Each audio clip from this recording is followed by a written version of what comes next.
Menjelang libur Natal dan Tahun Baru, jasa angkutan kapal cepat Ekspres Bahari yang melayani di Pelabuhan Bom Baru Palembang dapat melayani lonjakan penumpang Palembang Bangka Belitung. Kenaikan jumlah penumpang akan terjadi saat libur Tahun Baru selain libur Lebaran.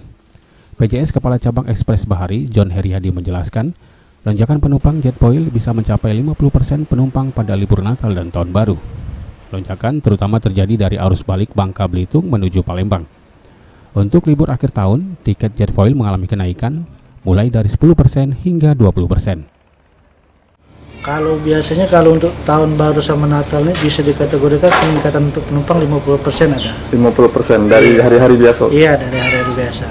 Untuk penjualan tiket dewek Kak? Maksudnya dari harga gitu mana? Biasanya kalau untuk harga pas masuk hari Tusla mungkin ada kenaikan.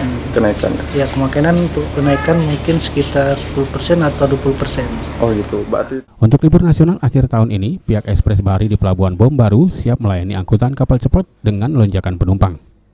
Mardiansah, PAL TV.